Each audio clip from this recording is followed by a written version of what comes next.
Hello বন্ধুরা, দেখো তোমাদের সামনে যাই হোক 5 এপ্রিল আর 6 এপ্রিলে ভিডিওটা আনবো বলেছিলাম, তাই নিয়ে এলাম। আগে অনেক ছোটো ছোটো নিয়ে এসেছি, তাই একটা পুরোটা একসঙ্গে নিয়ে চলে আসলাম। তো এটা হচ্ছে 5 এপ্রিলের সন্ধ্যাবেলা। তো দেখো কীভাবে আমরা এপ্রিল ফুল হয়েছিলাম, সেই ভিডিওটা তোমরা দেখেছো। তাই দেখো সে খুশির মুহূর্তটা তোমার সাথে শেয়ার করার জন্যে যেটা শ্যুট করেছিলাম সেটা বড় ভিডিওতে তোমাদের সঙ্গে একটু দিয়ে দিলাম।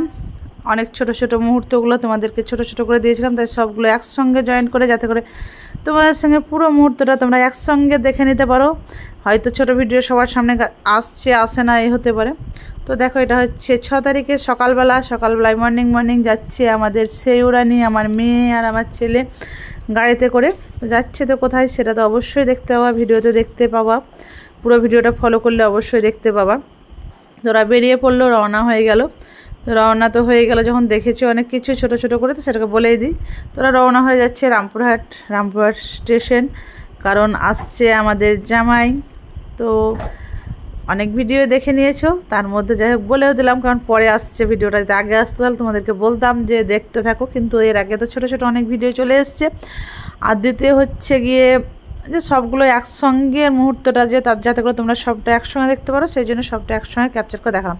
তো দেখো ওরা গাড়ি নিয়ে পৌঁছে গেছে, এটা হচ্ছে রামপুরহাট স্টেশন। আর দেখো অলরেডি ট্রেনটা ঢুকে গেছে। ট্রেনটার নামটা যে কি সেটা তো আমার মাথা দিয়ে চলে গেছে, মনে পড়ছে না। তো যাই হোক আসছে ট্রেনটা ত্রিপুরা থেকে যাবে মনে হয়, যতদূর সম্ভব আমার জানা নেই, কী বলে, যাই হোক মিস্টেক হয়ে গেছে। যাই হোক মনে পড়ছে না, মনে পড়ে গেছে, যাবে এটা উড়িষ্যা, ত্রিপুরা থেকে আসছে। ত্রিপুরা থেকে বা এটা বলে আগরতলা থেকে আসছে। তো আমার জামাই তখন পোস্টিং আছে ত্রিপুরায়, তাই ওখান থেকে উনি আসছেন। তো দেখো অলরেডি ট্রেন ঢুকে গেছে, আর ক্যামেরাটা শ্যুট করছে আমার ছেলে। তো সবাই তো নিজের মতো করে ওঠা পড়ার ব্যস্ততে ট্রেন তো লাইন স্টেশনে ঢুকে গেছে। তো নিজের জায়গায় নিজে তো লেগে পড়বে। এরপর দেখো পুরোটা ভিডিওটা তো অবশ্যই অনেকটাই দেখে ফেলেছো। আর তোমাদেরকে একটা কথাই বলার আছে, দেখো নেমে পড়েছে আমাদের জামাই। তোকে তো দেখেছো, দেখো ব্যাগ হাতে নেমে পড়েছে, এখন খোঁজার সন্ধানে আছে। ও তো জানে না যে আমার মেয়ে বা নাতনি গেছে, ও জানে আকাশবাবু একা গেছে আমার ছেলে আনতে। তো তো পুরো দেখো মেয়েকে পেয়ে কতটা সারপ্রাইজ হয়েছে, খুশি হয়েছে। 6 মাস পরে মেয়েকে কোলে নিল। আর তো বাড়ির লোক পেলে তো অবশ্যই সবাই খুশি হয়। তো দেখো আবার সেই মুহূর্ত চলে এসছে আমার বাড়ির ঢুকবার জন্য, আমাদের গ্রামে। দেখো গাড়ি চলে আসছে, আর আমি এটা আমার বাড়ির দরজা থেকে একটু ভিডিও শ্যুট করলাম, কারণ জানোই তো কী আর বলবো, জামাইয়ের সামনে পুরো ভিডিও নিয়ে আসা মানে তো একটা সমস্যার ব্যাপার, নিজেকেও কেমন পেশ করে। তাই গাড়ি চলে এসছে, গাড়ি লেগে পড়েছে। দেখো নেমে পড়েছে অনেকে, আমার মেয়ে নেমে গেছে, ছেলেও নেমে গেছে, ব্যাগপত্র নেমে গেছে, কিন্তু এখন আমাদের জামাই মশাই নামেননি। উনি তো ওনার মেয়েকে কোলে নিয়ে এখনও দেখো এখন নামার প্রস্তুতি। আর এটা হচ্ছে আরও শোনা, এটা প্রিয়াংশু বাবু আমার শ্বশুরমশাই বসে আছেন আর জামাইয়ের অপেক্ষায়। দেখো চলে এসছে, বাড়ির দরজায় ঢুকে পড়েছে। আর দেখো নাত জামাই, ঠাকুমা, নাতি সবাই মিলে 6 মাস পরে দেখার যে একটা মুহূর্ত, সবাই মিলে কতটা এনজয় করছে, মজা করছে। তাই যাই হোক আমি নিজে ভয়েস দিয়ে দিচ্ছি, কারণ হচ্ছে অনেক কথাবার্তাই হয়ে থাকে সব কিছুর মধ্যে।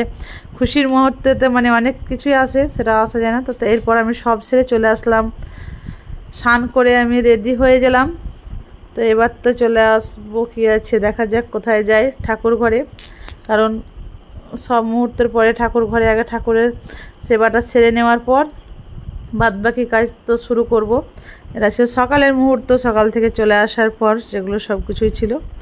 তো আমি ঠাকুর ঘরে পুজোটা সেরে নিচ্ছি এই সময়তেই, কারণ একটু ফাঁকা টাইম দেখে ঠাকুরের কাজটা না সেরে নিলে তো বাড়ির কাজগুলো তো ঠিকঠাকভাবে করা যায় না। তো আমার ঠাকুরের কাজটা সারা হয়ে গেছে, এবার আমি চলে এসেছি পুরো একদম রান্নাঘরে। তো সেদিনকের দিনটা তো তোমরা অনেক ভিডিও পেয়েছো, দিনটা কেমন ছিল সেটা তো অবশ্যই জানো। দেখো রান্না ভিডিও সেভাবে করতে পারিনি, কিন্তু যেটুকু করার চেষ্টা করেছি। দেখো রান্নার প্রস্তুতি অনেক রকমই ছিল। এক তো ছিল জামাই বাবা এসেছিল, আমাদের বাড়ির জামাই 6 মাস পরে। দ্বিতীয় হচ্ছে তোমাদের পল্লবী দিদি ভাইয়ের বার্থডে ছিল। তাই দেখো এটা হচ্ছে মাটন। তো অনেক রকমের রান্নার আয়োজন ছিল, টুকিটাকি যতটুকু করার চেষ্টা করেছিলাম, যতটুকু পেরেছিলাম করেছিলাম। আর সেটুকুই তোমাদের সঙ্গে তুলে ধরলাম যে আমার দিনটা সেদিনকে কতটা খুশিতে কেটেছে। আর আমার খুশিতে তোমরা কজন খুশি হয়েছো সেটার জন্যই একসঙ্গে শেয়ার করলাম। তার সঙ্গে আর একটা ধামাকাদার খবর আছে, দেখো এটা হচ্ছে আমাদের ভাগ্নে, ঠিক আছে, এ নিয়ে আসলো আমার মেয়ের বিয়েতে এসেছিলো 3 বছর পর, মানে কি বলবো, মামার বাড়ি এসেছিলো কিন্তু কাজে আবার চলে যাচ্ছে। তো যাই হোক খুব খুশি হয়েছিলাম যে 3 বছর পরে এসেছিলো, এটা অনেক খুশি। আর একটা মুহূর্ত যেটা হচ্ছে দেখো আমাদের আরোহী সোনার নাচ, দেখো নাচার প্রস্তুতি কেন, কারণ মেয়ের বা মায়ের জন্যে কেক নিয়ে এসছে বার্থডে সেলিব্রেশনে, সেটার জন্যে মেয়ের নাচ আর কি ঘটাম। কিন্তু যাই হোক একটু উল্টো পাল্টা হয়ে গেছে ভিডিওটা। তার আগে পর্যন্ত দেখো পল্লবী জানতো না, একে সারপ্রাইজ দেওয়ার জন্য ওকে একটু সাজাগুজো করে আসতে বলেছিলাম। তো আমি ভিডিওটাও আমার বাড়ি যখন ঢুকছে তখন তো শ্যুট করেছি, কারণ ওকে সারপ্রাইজ দেওয়া বা সেটা একটু তোমাদেরকে দেখাবো বলেই। দেখো এসছে তো পুরো চমকে গেছে, ওর বড় মেয়ে বসে আছে কেকের সামনে। তো দেখো কতটা খুশি, কারণ আমিও অবশ্য দিয়ে উঠতে পারিনি।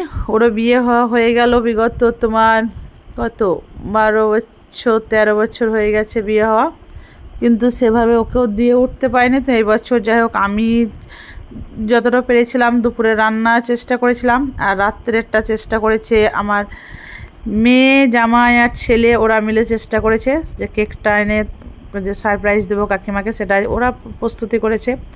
যাই হোক যতটুকুই হোক, খরচ কম বেশি নয় বা এমন কিছু নয়, যে যেটুকু পারে মানুষকে খুশি করাটা, এটা আমার মনে হয় খুব একটা ভালো জিনিস। তা আমি ওতে মানে কি বলবো, সম্মতি দিয়ে ওদের সঙ্গে সঙ্গ দিয়েছি যে ছোট ছোট আনন্দগুলো, কিছু মুহূর্তগুলো একসঙ্গে কাটানো বা একসঙ্গে এনজয় করাটা আমার খুব ভালো লাগে। তাই যাই হোক যে যেভাবেই হোক মানুষকে খুশি করতে পারলে এটা অবশ্যই খুব ভালো লাগে। তো দেখো প্রচুর খুশি আছে, তো কেক কাটাতে হচ্ছে, সেলিব্রেশন হচ্ছে, সেটা তো অবশ্যই সবাই দেখতে পাচ্ছ।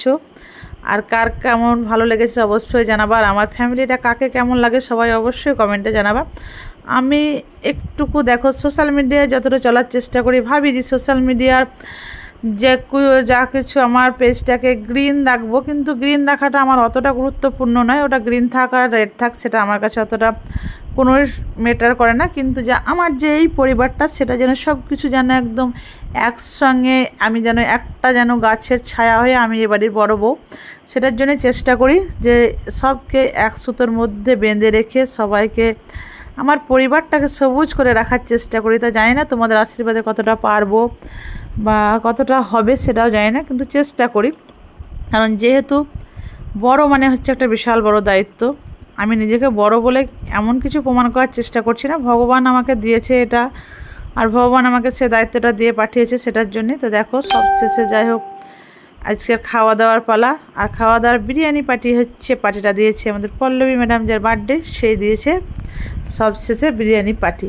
তো দেখো সবাই মিলে খাওয়া দাওয়া করছে, আর সব শেষে হচ্ছে দেখো খাওয়া দাওয়ার শেষে রাত্রে ঘড়ি কাটায় বাজে 10:30, আর এদের দেখো কতটা এনজয়, আর আমরা তার কী করলাম, এদের মজাটা দেখো, সেটাই দেখো সবাই মিলে এনজয় করো। তো এটুকুই চাই যাতে করে তোমাদের আশীর্বাদে বা তোমাদের ভালোবাসায় সবারইতে যেন একটুকু আশীর্বাদ করো, যাতে করে আমার এই যে সংসারটা, শাশুড়ি শ্বশুর দেওর ননদ যা ছেলে মেয়ে যা কিছু নিয়ে আছে আমার পুরো ফ্যামিলিটা যেন আমি যেন ছত্র ছায়ার মতো এক সুতোয় বেঁধে রাখতে পারি। তোমাদের আশীর্বাদ আর ভগবানের আশীর্বাদ যেন আমার উপর থাকে, এটুকুই চাই। Okay bye, tata.